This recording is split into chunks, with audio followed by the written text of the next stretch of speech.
It's almost midnight, and you told yourself you weren't going to check tonight. But your thumb is already moving, and before you can stop it, you've opened their profile, looked at the last photo, and seen those three little words, active 2 hours ago, that somehow managed to ruin your whole night. So you lock your phone and promise yourself that's the last time, and then 20 minutes later, you're doing it all over again. If that's you right now, if there's a person or a situation you just can't get out of your head, I need you to hear something before we go any further. You're not crazy, you're not weak, and there's nothing wrong with you. Your brain is doing exactly what it was built to do. And in the next few minutes, I'm going to show you why you can't let go and how to finally stop. Not just move on. Real steps. So stay with me till the end, because the last thing I tell you is the part that actually changes everything. Let me start with a question. The person you can't stop thinking about, did they kind of just disappear? Did it end without ever really ending, where they stopped replying or walked away and you never found out why? Because if that's what happened, there's something going on in your head that you need to understand. Picture your phone with 100 tabs open. It gets slow, it gets hot, the battery dies by lunch, and you can't figure out why. Until you realize it's all those tabs you forgot to close, quietly running in the background. Well, your mind works the exact same way, and right now there's a tab open with their name on it. Here's the problem. Your brain hates an unfinished story. It's like a movie that cuts off right before the ending. It'll bug you for days. So when someone leaves without explaining, your brain doesn't say, okay, that's over. It says, wait, this isn't finished yet. And it keeps that tab open, running and draining you, day after day. That's why you replay the same argument at 2 in the morning. And that's why you keep imagining the conversation you'd have if they ever came back. Your brain is just trying to finish a story that the other person already walked out of. So here's the first thing I really need you to know. You don't need them to come back and end it for you, because you can close that tab yourself. I'll show you how in a minute, but hold that thought, because there's a second reason you're stuck, and this one's a little sneakier. Let me ask you something. Were they steady with you, or were they hot and cold? Sweet one day, distant the next. There for you, and then suddenly gone. So you never quite knew which version of them you were going to get? Because if they were hot and cold, I have to tell you something that might sting a little before it helps. You're not actually addicted to them. You're addicted to the not knowing. Think about a slot machine for a second. The reason it's so hard to walk away from isn't the winning, it's the maybe.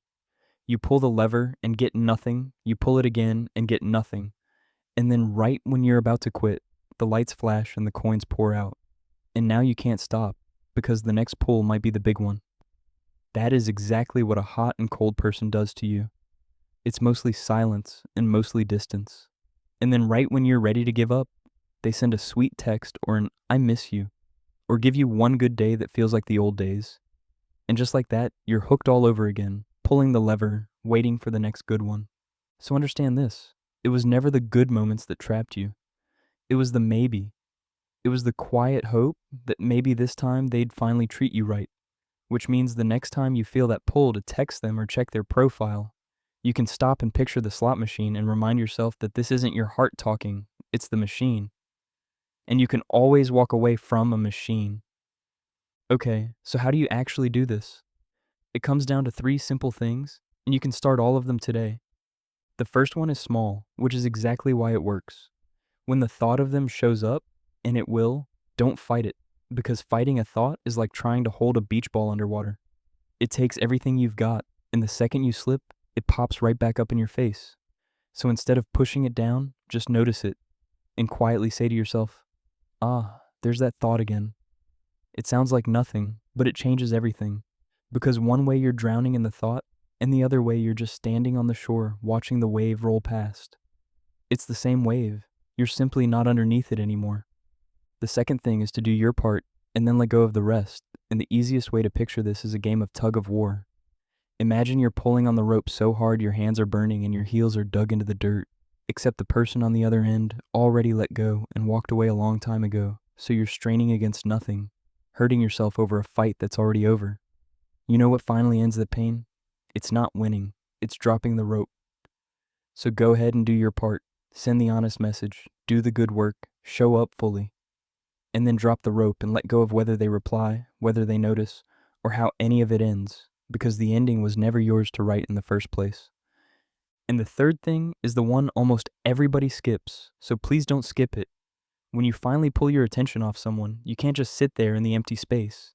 Because here's what happens. You delete the photos, you stop texting, you do everything right, and then you sit alone on your couch in total silence. And within an hour, your mind crawls right back to them.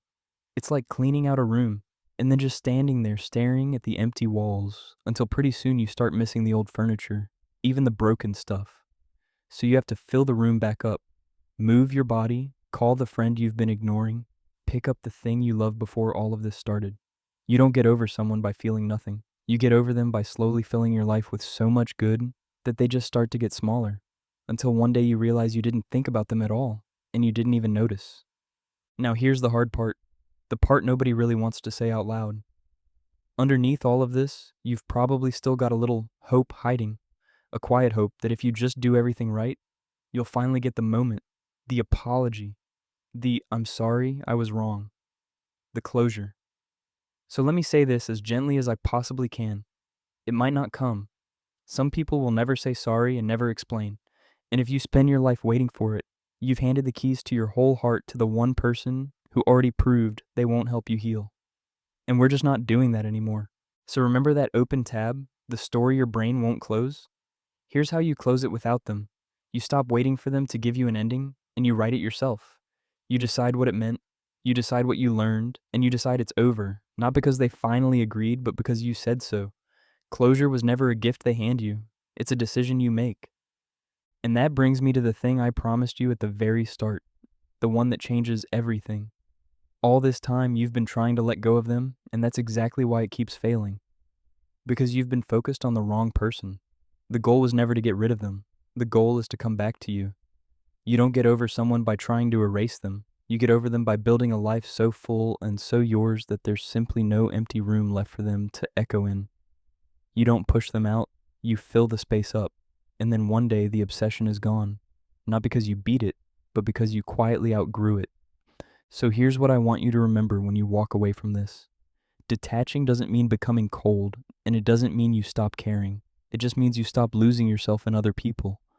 It means walking back into your own life, sitting down right in the middle of it, and taking back all the keys you handed out to people who didn't deserve them. You're allowed to love deeply the people who are worth it. You just have to stop giving them the one thing that was always supposed to be yours, which is the power to decide whether or not you're okay. So do your part, drop the rope, close your own tab, and come home to yourself. Because that peace you've been searching for in other people has been waiting at your own door this whole time.